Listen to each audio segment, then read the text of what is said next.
lads. How are we? Good. Good to have you back. Thanks, mate. How you been? Pretty good. I had a good morning this morning. What'd you get I up to? Well, I didn't really sleep too well last night, and I was woke up probably based on our podcast. You know, just various different things. That one we talked about where you get up early and go out and see the sun. So I got out. I think I probably had 3 hours sleep last night, so not really a good one. You out in the town, were you, mate?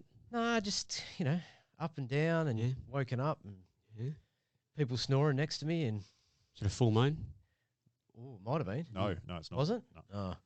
Well, I got up, got into the light, got the sun in my eyes, went and had a really cold shower because the pipes in the morning at the moment here are really cold. I reckon it'd be 10, 12 degrees maybe, and contrasted it with sort of cold and hot, and it was amazing. I got out of there feeling so energized.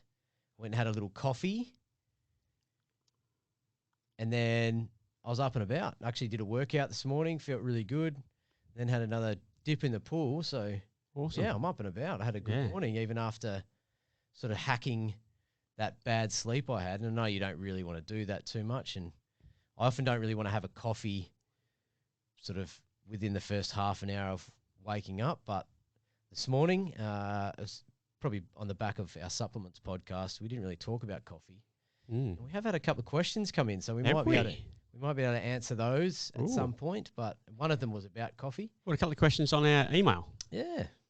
Wow. So coffee, we might do that question, or the listener has sort of written, can we do one about coffee, which we all, I think, like to drink. I love love coffee. Oh, yeah. So good.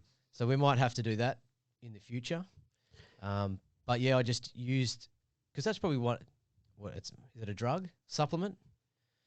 It's a drug. I reckon it's a drug. Yeah. Yeah. So I've used that drug as a bit of a hack. I don't do it all the time because I know that the studies say you should sort of let yourself wake up, let your own cortisol even out and not add to that by the effect of the caffeine. So I like to give it half an hour. But it was one of those mornings where when I woke up, I felt bad, but that little protocol of just sort of kick-starting the day, I was up and about, had a couple of eggs, ate breakfast with the kids, sent them off to school, and did a solid workout, took the dog for a run. You've done all the things right. You've done all the things right to counteract that bad night's sleep you had. And I tell you, there's a lot to be said about that cold water immersion, but even a cold shower. I've been doing it religiously. It makes me a little bit anxious beforehand because it's freezing.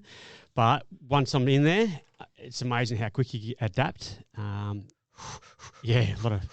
Do you guys put your head underwater first or your body? Body. The only way I can do it is to put my head and face under first and then let it roll down my torso. I can't make myself do it the other way. I'll probably go face first, yeah. I go head and face, and then I slowly put my torso under, but I can't make myself just put it straight on my back. Nah. The thought of it just makes me shit myself. Yeah. I actually have I get that anxiety. Like, yeah. Yeah, it's crazy. Yeah.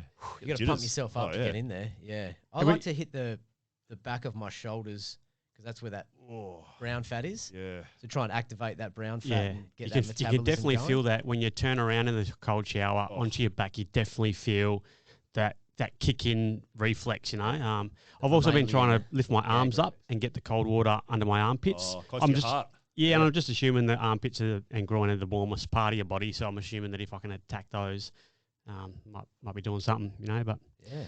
What about you, Mick? You're over there in Queensland. How was your morning? Yeah, good morning this morning, boys. Just up early, nice and early. Same thing, got out, exposed myself to a little bit of sunlight and then straight into the... No perineum sunning this morning. Didn't have time, but straight into a little bit of study just in preparation for exams and things over the coming weeks. So you've really got to be in a good headspace, mate. So all the little things, all the little habits, little lifestyle things can help you get through that period, I guess. I think absolutely. Maybe a few coffees. Yeah, a couple of coffees. Helps with the study. Yeah. I even for us, just the benefit of this podcast and having 3 other people to bounce things off and hearing, that one about getting up early, getting some direct sunlight into your eyes.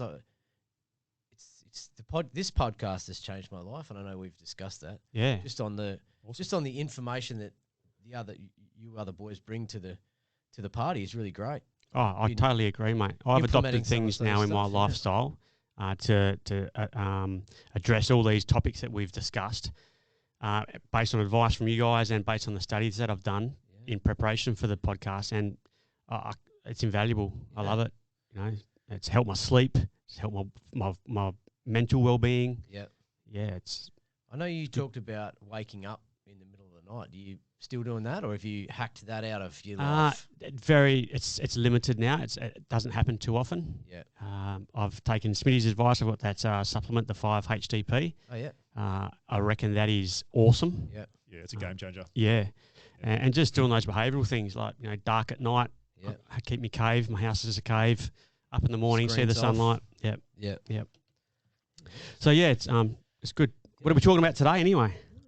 What are we talking about today, boys? Is it kids in sport? Kids in sport. A different one. It's good to mix it up a bit. Yeah. Yeah. Yeah, we've all sort of had our own personal experiences in a way with kids and participation in either school sport or community sport.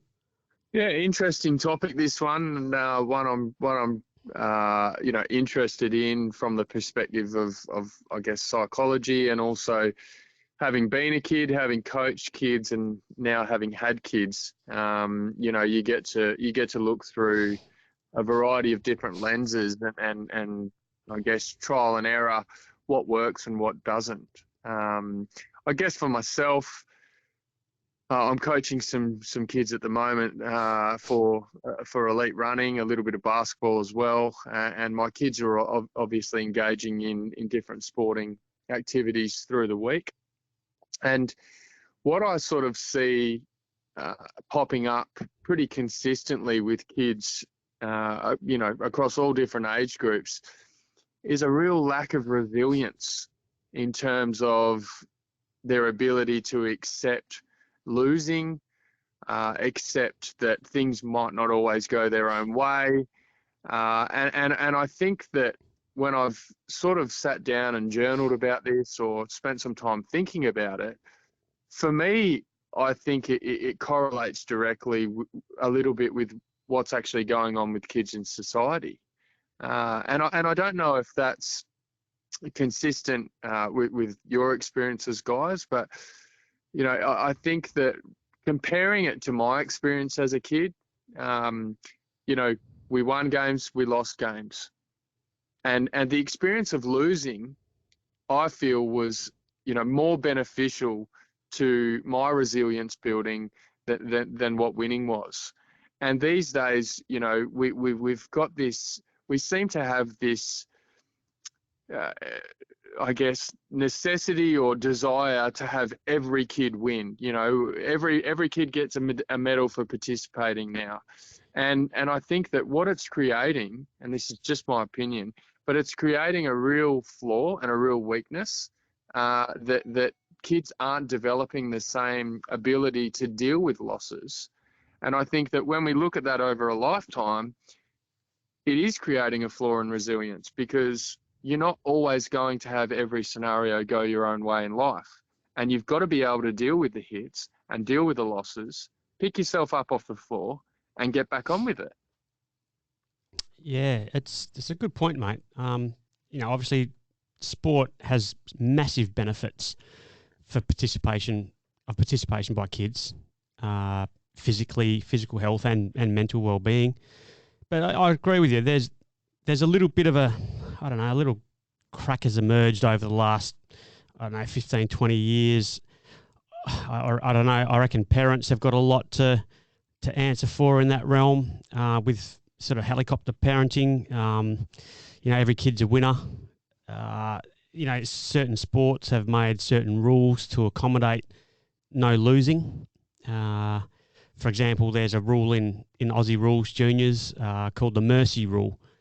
And then, so that means if the team that's winning is winning by, more than a certain number of goals, let's say it's 10 goals, the coach of that team has to, in effect, penalise his players in a way. So he has to shuffle around players, the stronger players, into less prominent positions. He can see it as a positive and maybe make his team use their non-dominant side, but he has to impact his team somehow to make the other team not lose as badly. That can be a positive, it can be a negative. I just see it sometimes in penalising some good players. I also see it as, I don't know, sort of taking the piss a little bit for the team that's losing. I mean, it's sort of like, what's the word I'm looking for? Patronising. Patronising, yeah, patronising that team. I don't know. It's a complex thing, and you look at technology. These computer games are designed for kids to win on a constant basis to keep them playing and keep them addicted to the games. I think that also has a little bit of a role to play in a kid's mentality about not being able to lose or freaking out if they do lose. Everything's sort of designed for them to be like a fake winner, if that's a word. Do you reckon kids care that much about winning or losing? No, I don't reckon. You watch them. You take footy, for example. Sometimes they know the score. Sometimes they come and ask you the score. They win or lose, they go, oh, cool. Yay, we won. Oh, we didn't win. Maybe there's tears. Who cares? 5 minutes later, they're all running around playing. They're happy as Larry. They don't care. Yeah. It's the parents that care, mate. Yes. I think that's a big point here, isn't it? It's the adults' interpretation of what's happening and how that reflects on them. But before we move forward, can we just clarify, maybe for our listeners and also ourselves, what age group of kids are we talking about here? Are we talking about teenagers? Are we talking about young children? That's a good point, are we Smitty. talking about under 10s or over 10s? Just to very much generalise. Yeah, I'd probably say, well, we can address both because things do change as sport involves younger adults, like youth. Yeah. Because I think you'll be talking. I think what Mick was probably talking about would have been under 10 sort of level. Yeah. Yeah. I'm of the opinion that I reckon everyone gets a go. Who cares? Who cares if you win or lose? Who cares if you get thumped? Yeah, I don't think there's anything wrong with playing sports and then we have a winning team and a losing team, because that is, what the world is about. Like we play sport later on, we have winners and losers. But I think we have big dramas with not letting kids maybe express their emotion as much as they need to. Like they've sort of got these immature, underdeveloped brains, and they haven't really fully been exposed to a wide range of things. But I think in sport, and this is just my opinion, and you guys may vary a fair bit, but I think they should be allowed to express all of their emotions and not suppress them because the parent is maybe a little bit embarrassed about what happens. So a kid might cry if they lose. Yeah. And that might really embarrass a parent, especially if it's a male child. But just my thinking, I think it's really important to let the kid express their emotions and let them know that they're safe to express what they're feeling. Yeah. And the same even with anger. Like kids are going to get angry, and anger is an emotion that we all have. And we have that anger or sort of rage emotion for a reason. Like it is built into our brain. It is a bit of a protective thing. Like if someone attacks you, the ancestral going man. back to ancestral, trying to link back to what we're talking about, we sort of have that anger/protection mode. But I think even kids need to be allowed to explore anger in a safe way so that they can learn to channel that in a way that's not destructive. Whereas I think maybe if we just suppress all their emotions because we don't want them to display something on the field which might make us feel slighted or less of a good parent, then I think in the long term that's going to be maybe detrimental. That's a great point, Smitty. And that really comes down to, effective parents, but also a great coach as well, to be able to channel those emotions into his players. And to be honest, as a coach, I've coached my boy playing footy for, I'd say, 8 years with the same sort of group of boys, and I've never, ever seen a kid cry after losing the game. Yeah. Ever. Yep. I've seen my young bloke get disappointed at Little Athletics. If he's lost a race or something, but he's never cried. He's been disappointed in his performance, and I let him be disappointed. Yeah, and I'll maybe explain some things that he could do better next time. But you're definitely right. And sport should be taken as an opportunity for growth and to instill in young people those lifestyle positive attributes that are going to put them in good stead later life in work, things like teamwork, discipline, resilience, like Mickey was saying before, all those things that become important later on in life in a workplace or even in other sports pursuits later on. that's all those things are developed at a younger age, and they do need to have that ability to show their emotions. I think that's a great point, Smitty. Because isn't it funny? Like we had the AFL Grand Final in Australia not that long ago. I don't remember right at the end of the game, but I imagine some of the fully grown male competitors on the losing team probably would have been in tears or close to tears, because it's something that you commonly see.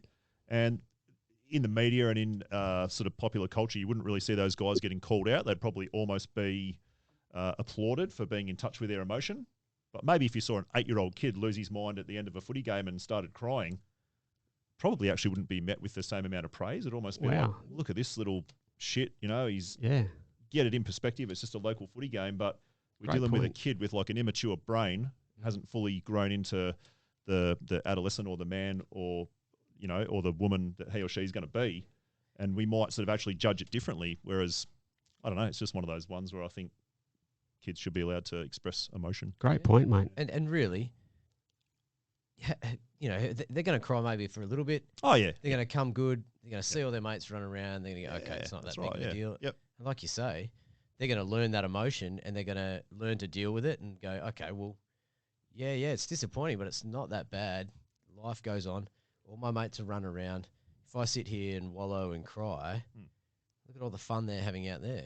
It's kind of self-limiting, isn't it? Like they might have that quick release and they've released that emotion and they move on. And yeah, because it's quite interesting. I looked at a study that they did on the best and worst parts of sport. And this was America, mind you. A couple of 100,000 kids they interviewed across various years. And the number one thing that they said was the best thing about sport was having fun. And the worst thing was the car ride home. Yeah. How sad is that? Yeah. I mean, in America, maybe we're a little bit different. I think we like to think we're a bit better than the Americans. But the car ride home was the worst part about sport. Oh, mate, I can totally... Getting in the car and having mum or dad give you a spray because you didn't try hard enough or you didn't, kick the winning touchdown. Because they're offering you that conditional love where they're going to heap praise and adoration on you if you do everything right and do everything in their eyes well. But if you don't, then they're going to give you that unconditional. They're not going to give you that unconditional love. They're going to give you that conditional sort of. I think all they need to hear is, I enjoyed watching you play. Yeah. That's Did you have fun? Yeah. Did you have fun? Did you have fun? Yeah. I What did you enjoyed learn? watching you play. What did you learn today? I'm proud of you. That's it. Yeah, that's a good one, Ree. What did you learn? Yeah. Especially in the younger years. Yeah. Just to jump in there and make a couple of points on top of sort of what Maddie said. I think that Maddie mentioned the thing about age and what sort of age are we talking about here. I think it's important to remember that at the end of the 7th year, 75% of their cognitive development is pretty much fully established. So in terms of these patterns and in terms of these, I guess, resilience abilities and things like that, they're developing very, very, very young. Those cognitive pathways, those neural pathways, they're already well established by the end of that 7th year. So I guess considering the age thing and also the statement Maddie made about, the importance of letting a child express themselves and all these sorts of things, what would you say to the statement, Matt, that by removing the opportunity for a child to lose, that we're not actually giving them a full scope of experience to express their emotions? Yeah, I 100% agree, mate. I think sport should involve competition, which includes winning and losing. I'm 100% on board with that. I just think that sometimes, in some contexts, the sort of the consequences of winning or losing, and then the behaviours that they need to show, they might not be there with being able to do that in the sort of context that the parents might expect. So. I 100% agree that there should be a winning and losing component, maybe not taken too seriously, where we're sort of beasting the kids and making them feel terrible if they lose. And I know you're not talking about that, but I don't really agree with this sort of stupid thing where they're all just running around and there's no point to whether you kick 1 goal or 50 goals. I don't think that's so they keep score beneficial. They keep scoring cricket, footy, soccer. the kids know the score. The kids know whether you know it or not. If you've had 20 goals kicked against you and the other team's kicked 2 goals, they know they're losing. Yeah, they know. Yeah, exactly. I umpired my son's footy. Someone else coaches, and I could ask one of the kids on the team what the score was, and he knew. He just watched the whole game, and he kept the score going in his head. So they know the score. Yep. So whether the score is recorded is irrelevant, I reckon. Yes. You know, I mean, we talk about winning or losing. The kids know whether they've won or lost, but and we do keep score. And sometimes I think, you know, what is the point in that? Because the kids, they know whether they've won or lost. If it's close, they'll come up and ask, "Oh, did we win or did we lose?" And yeah, they care about it, but I think we keep score for the parents. Yeah, and I think that was one of the reasons, Jonesy, that that kids have listed as why they drop out of sport. Like going on about your point there about the US study. Statistics at the University of Wollongong in New South Wales showed that 250,000 kids drop out of organised sport every year. And the reasons they gave was it wasn't fun anymore. It was all about winning, which you mentioned, and it was seemed to be all about the parents and not the kids. Yeah. So, and that's what I think clubs are trying to do, is to encourage everyone to be involved. They want kids playing sport, so, and they know those things, so they're trying to remove those elements of dropout in participation. They want to have as many kids as they can. Yeah.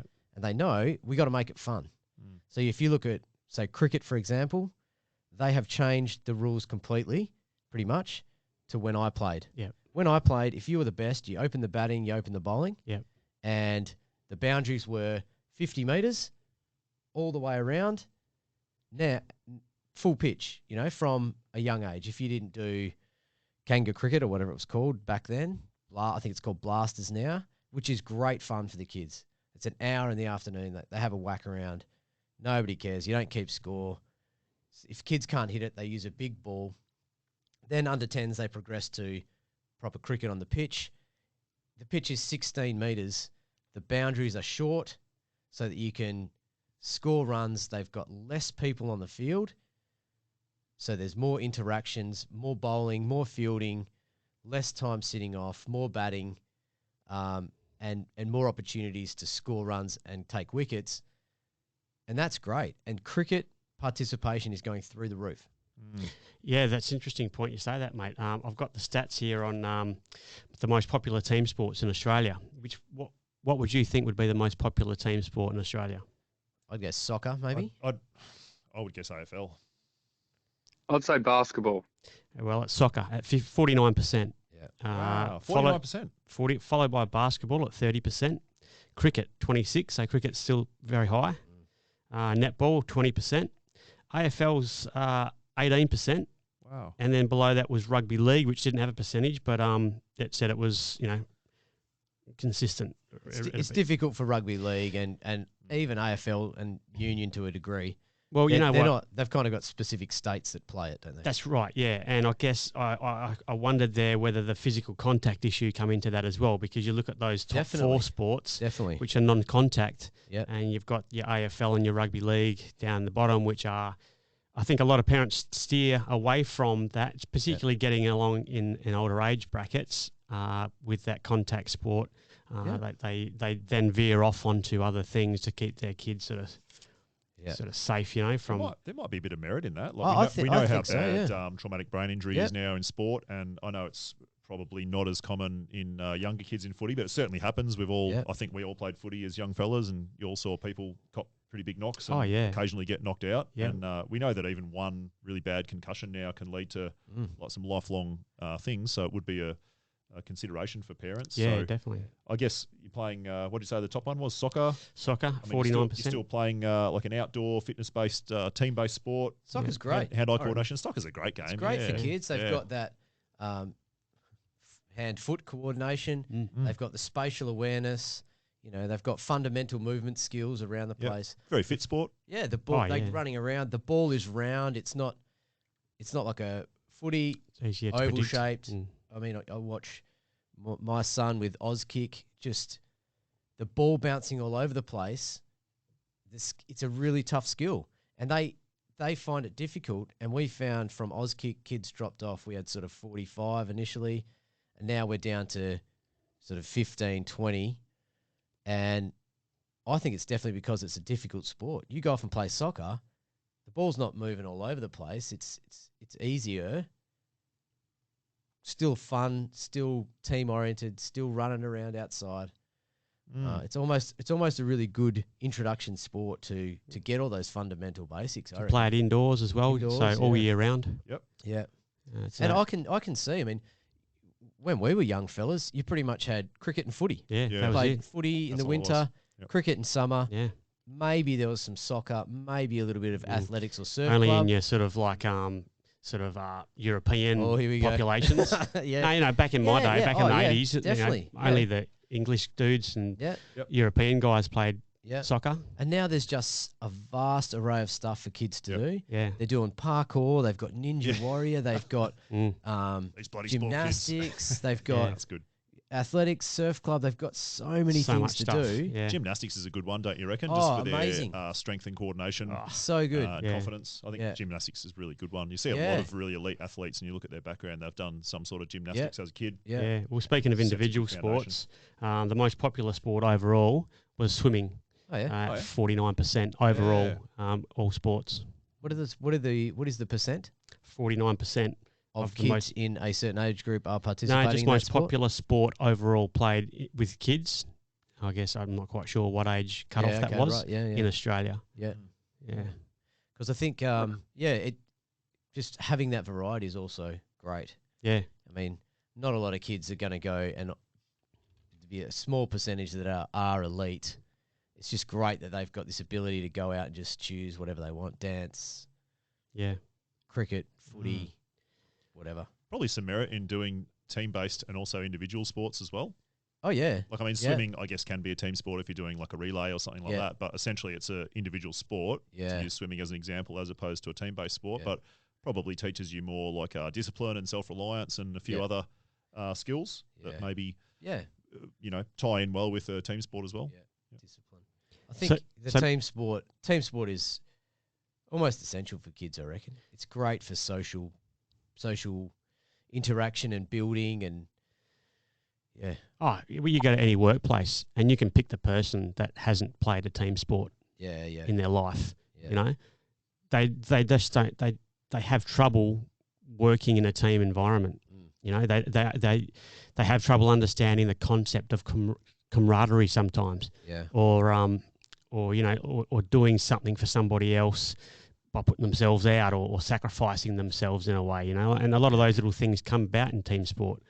You know, putting yourself in a position where you could get hurt to help a teammate. You know, things Yeah. like that. Yep. sacrifice. Yeah. And Mick, Mateship. what are you coaching over there at the moment? You mentioned earlier you were coaching.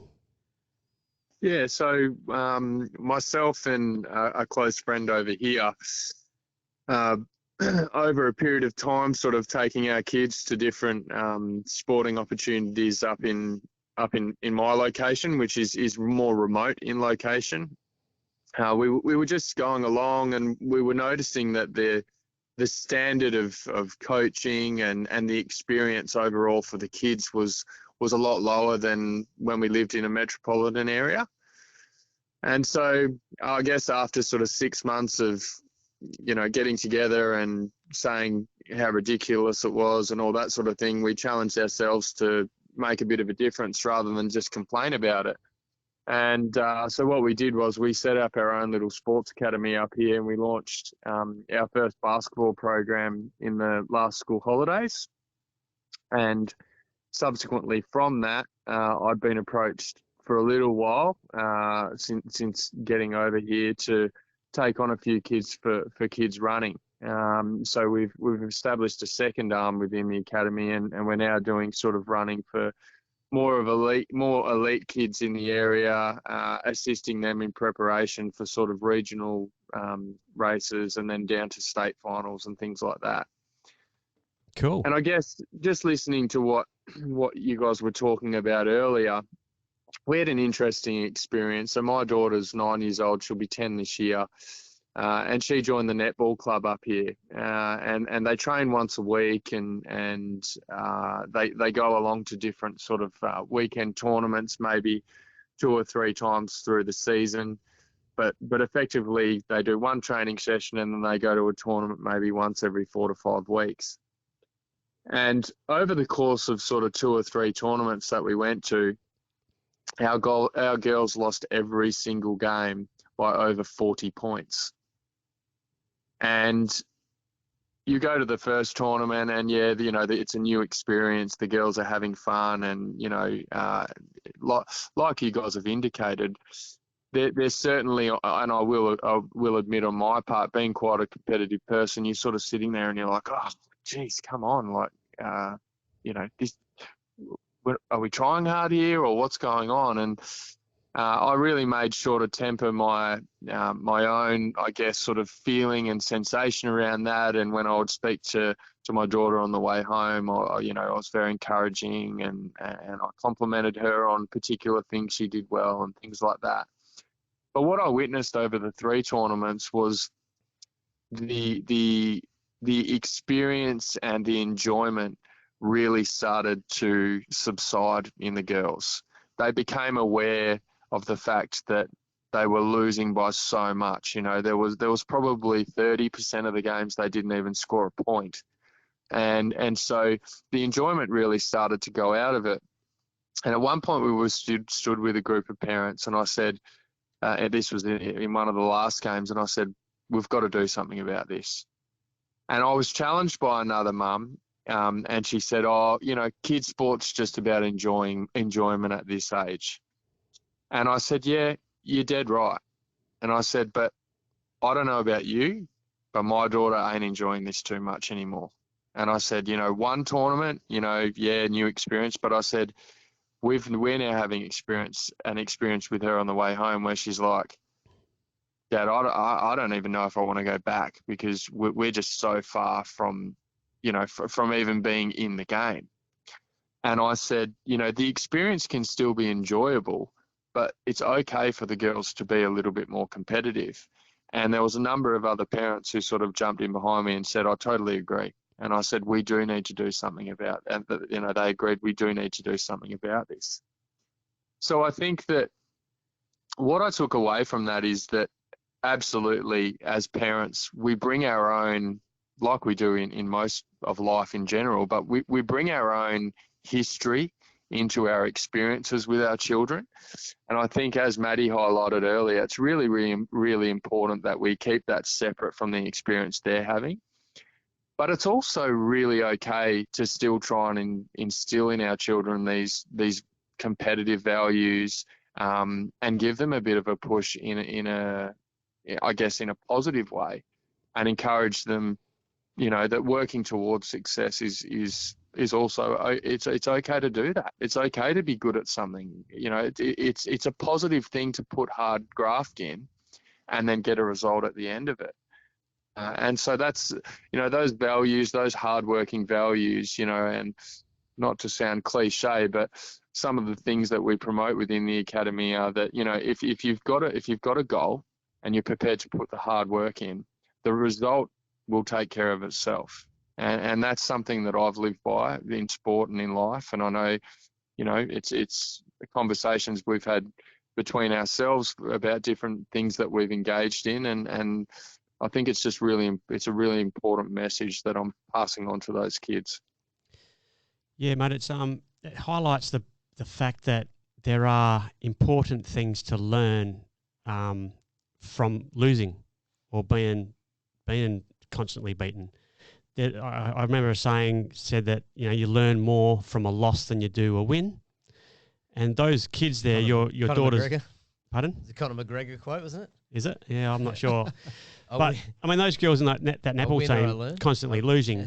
There are lifestyle lessons to be learnt from that experience, and and it's good that you sort of got in there and you contributed in some way. And I'd be interested to ask you what the coach's demeanour or angle was during that experience, because I reckon there's a lot to be said about a really good coach in that scenario. the coach can make that experience a positive one. He can then, bring other outside activities with the team beyond the game to bring them together, to make them have fun, so that extracurricular sort of things. It's just like after the game they go to a restaurant or something, or a fast food place, and they enjoy time together. I've just not fast food. Go back to that. Yeah. I'll get Good back food to that quickly. One. Yeah. Are you going to talk about fast food sponsorship in junior sport? Because that's a bugbear of mine. But anyway, just let me finish. Sorry. Mick, the coach, what was their angle on that? Look, she was really good. I mean, she was very positive with the girls the whole, over every tournament. She provided them with lots of consistent positive feedback. She was very upbeat. She's got a great demeanour. I couldn't fault her. I think that what I was looking at as a parent was over the course of a season, and three participation in 3 different tournaments. You're looking to see some improvement in terms of skills, development, things like that. And I think just, probably situationally, because we are located remotely, it's very, very difficult to get all of these girls together more than once a week. And I think, when you look at the teams that we were comparing them to, they were getting together a couple of times a week. They were playing games every weekend. So their experience and their skill development was far more advanced than what our girls were receiving. But no, I'd agree, mate. In terms of the coaching, the attitude and the effort and the demeanour was always really positive. One of my bugbears in kids' sport is, why do they need constant lolly sugar involvement? So they play the game. One parent is on lollies and fruit. Yeah.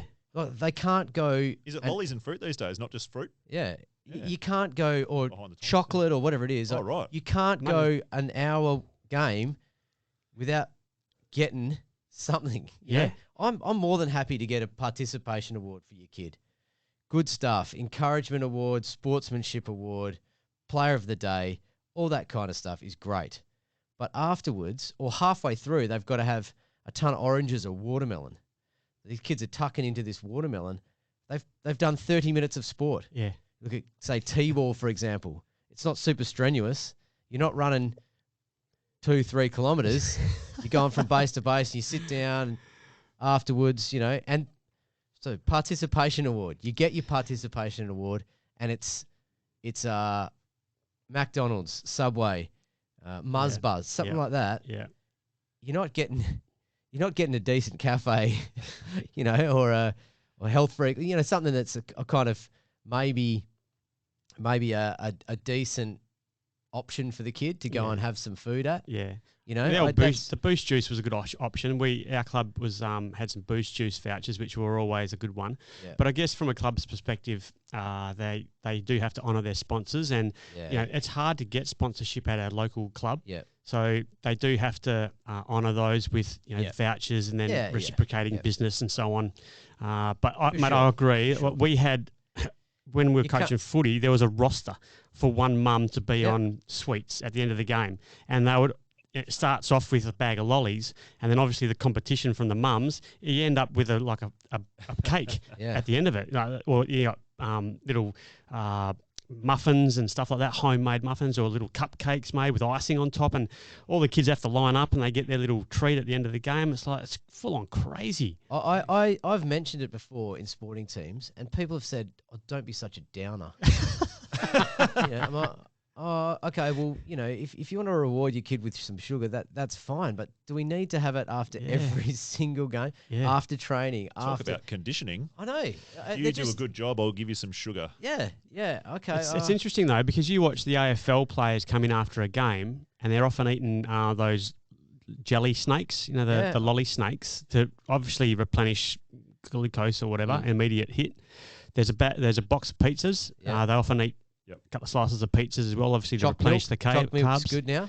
Yeah, so I mean there is a little bit of sort of basis behind it, I guess, but it can go a little bit overboard sometimes. And don't get me wrong, kids have a different hydration, food replenishment sort of system than adults. I get that. But really, if we've had breakfast at 7:30, we've gone to the game at 8:30, we've played from 8:30 to 9:30, do we need a handful of lollies to finish the game? Yeah. And I guess maybe I'm just being a grumpy old man, but I don't know. Mate. I just look at all the stuff they get.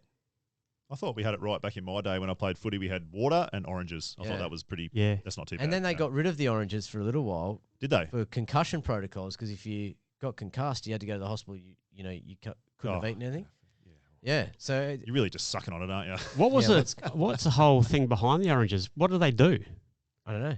The taste. I think it was just cheap. It got a little bit of hydration, a little bit of sweetness in it, had a bit of moisture. Yeah. I don't know if there's any. Yeah. I thought the greatest benefit was just like squeezing it onto your hands and making your hands more sticky. Sticky. Yeah. And the footy, more of the footy. You can catch the ball. I used to look forward to a couple of oranges. Yeah. So okay, maybe I'm a downer. Okay, I get it. No, I agree with you with the sugar stuff. Yeah. It's stupid. I mean everything. Go to kids. The kids go to school. So it's a kid's having a birthday. Oh, there's a cupcake, and then they got a reward, and they get a Caramello koala. All right. Yeah. I'll get off my soapbox. It's easy, isn't it? Yeah. Yeah. I just there's a lot of sugar. We probably give our kids too much sugar. Yeah. Maybe that's just me. No, we too much fruit. One of the things I read about kids dropping out of sport was sideline behaviour of parents. Yeah. And that, as a coach, this was a real bugbear of mine.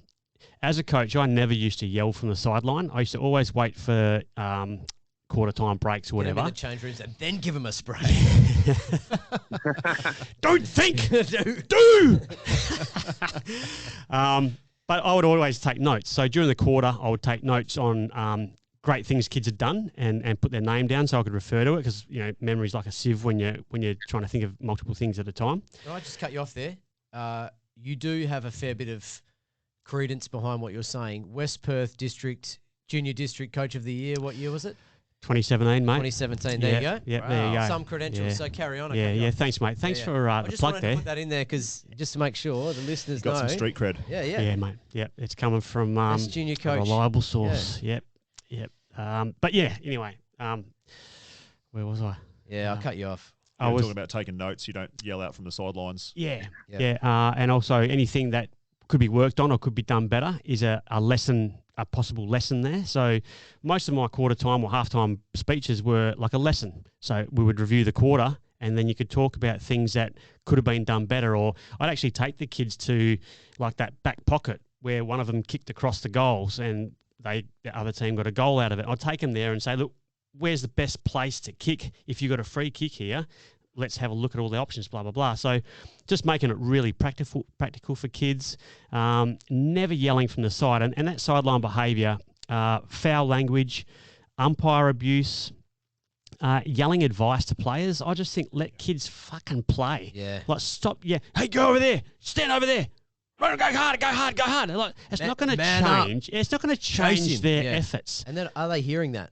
No, if they are, it's confusing the fuck out of them. They're just going, what do I do now? Where do I run? What do I do? Let the kids play and develop in their own way. Yeah. And the whole win at all costs. Some parents just think that the game, and like we're talking about under 7 sport here, and it's win at all cost mentality. I'm thinking, just grow up, man. If you win, I'm proud of you, and if you lose, I'm a bit disappointed in you. Yeah, you haven't obviously achieved much in your own little sporting life, so you're living it through your own kid. Yeah. It's like, just shut up. Yeah. And just... Well, you can imagine what they would have been like to play against, Yeah. They would have been that one sledging you.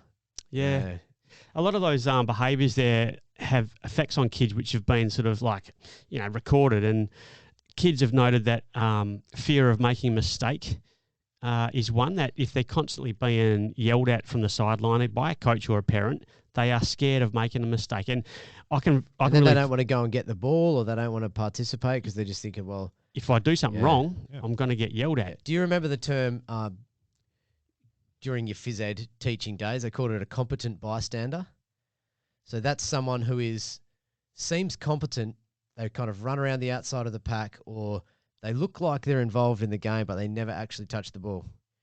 And the reason why they do that is because of that fact, is they're scared.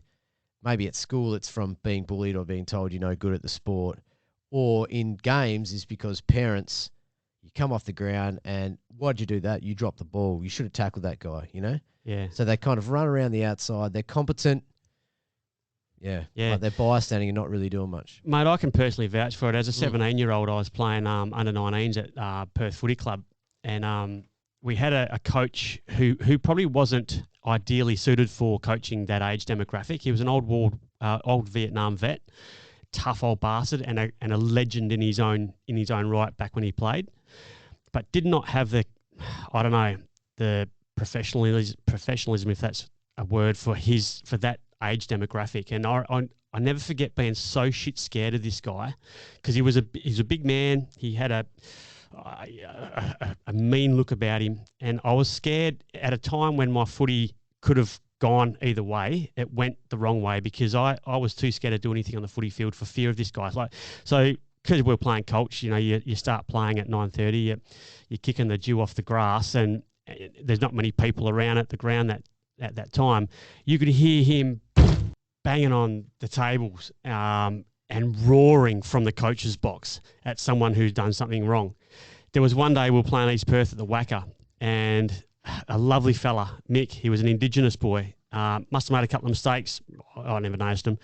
But at half-time, Mick's sitting there on his leaning against one of the metal lockers there in the change rooms, and the coach has grabbed him by the scruff of the jumper there in the front and like banged him into the lockers, like yelling at him because he's done something wrong.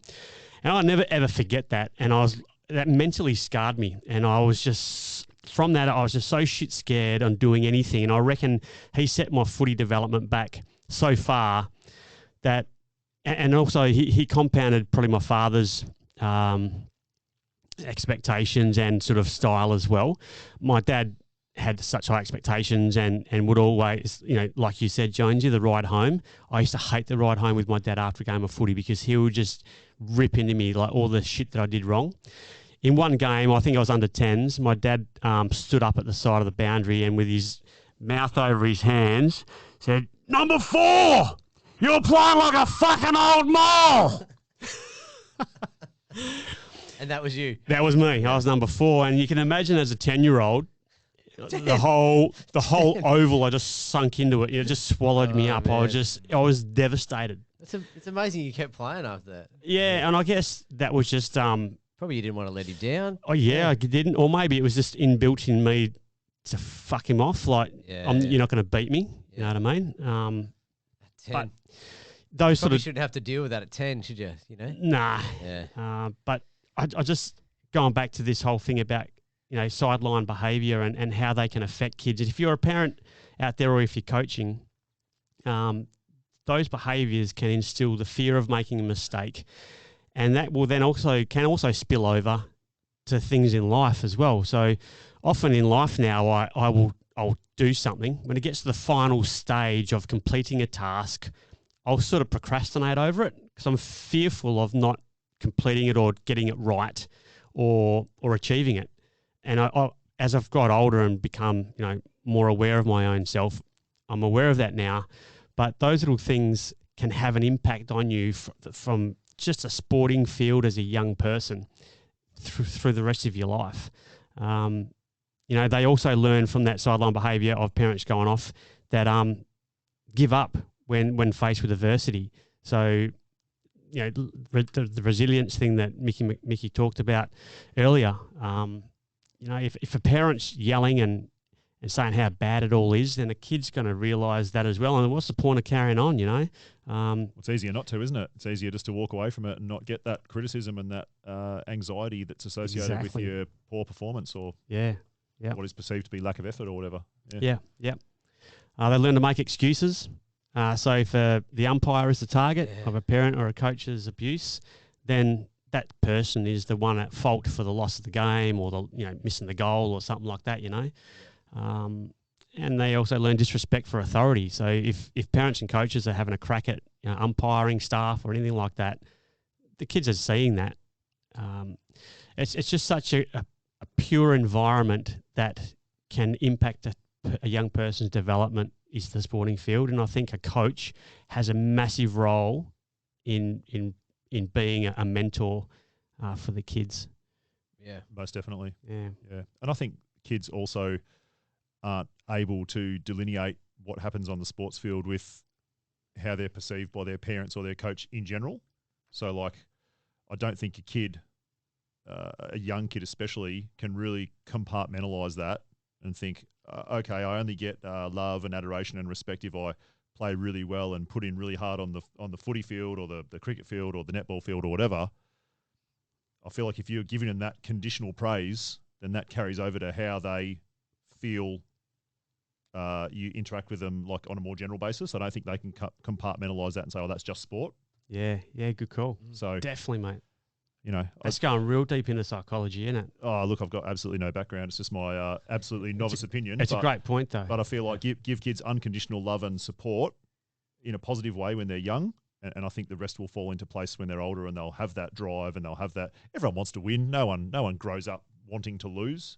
And if you have that kid, that has a few losses, I think, like you say, sometimes that can be the best lesson. Yeah. Take a few losses, and they're going to motivate themselves to want to win. And maybe you need teach them some tactics to do that. But like you say, do it in a fun way that sort of supports them and supports enjoyment of the game. Yeah. And then the rest will fall into place. Yeah. Yeah. It's a big area, sport, isn't it? Really. It is, mate. It can have such a massive impact on people. Yeah. Well, it's big in our society in general, isn't it? Sport. It is. We put a lot of emphasis on it. Yeah. And it's so good. Like you say, the benefits of team and fitness and outdoors, and probably don't get the same from playing team video games, do you? That is a thing, though, isn't it? Signing in for, I don't know, what the kids play these days. Esports, probably not the same. Yeah. On that note, that was pretty good. Once again, you've kind of wound us up pretty well there, Smithy. Yeah. I don't know. Anyone else got anything that wanted to add to that little topic? No, I think we've pretty much covered everything off there, haven't we? Yeah. Yeah, it's a very important realm, and I think sometimes without having to take away Smitty's finishing point there, sometimes it could really be enhanced by some educated people taking roles in team sport and coaching. Unfortunately, sometimes, everyone's a volunteer. Yeah. And never bag a volunteer because they are putting their time in. But sometimes some real boneheads can take charge of a young team and get a little bit carried away with their own emotions and their own expectations. Like you look at I've seen some junior coaches on the sidelines and their heads in their hands and they're shaking and they're yelling at the kids and they're marching up and down the sideline. It's like, man, chill out. It's a game. Enjoy it.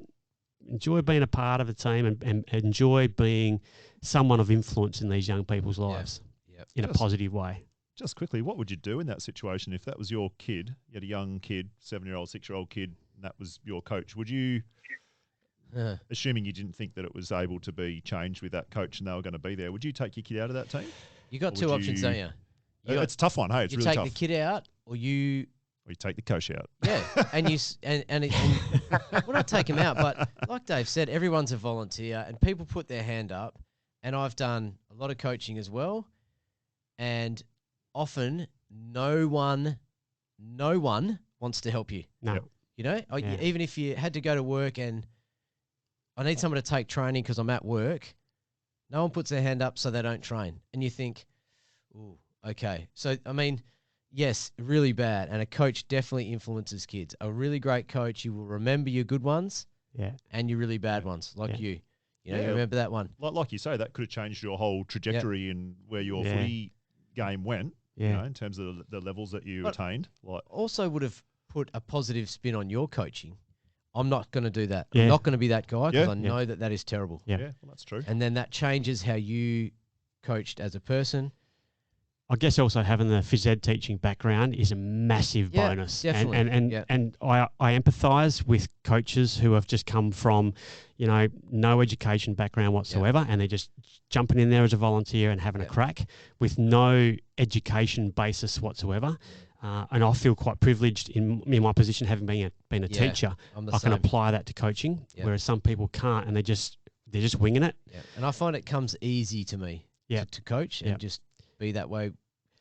around kids because you've done it and to connect with kids. Yeah, you know that. Yeah, and it is difficult, but yeah, like you said, if you do have a bad coach, you've either got to put your hand up and do it yourself, or take your kid out if you really hate it that much, or suck it up. But I think I think my answer to that, Smitty, would be to ask my child. Yeah. I'd say, how do you feel about your coach? Are you happy playing in this team? Yep. And their answer would dictate what I did next. So if they said, "Oh, he scares me. I'm scared of doing something," I'd be ripping him out of the team. Yeah. If they don't even really notice him, and, "Oh, yeah, he's cool. I like him. He's funny." Yeah, or whatever. Yeah. All right. Yeah, that's a really good answer. Yeah. I think that's really good. Yeah. Listen to what your kid's feeling. Yeah. It's up to them, man. It's not our call. Yeah. Good on you. That's a good one.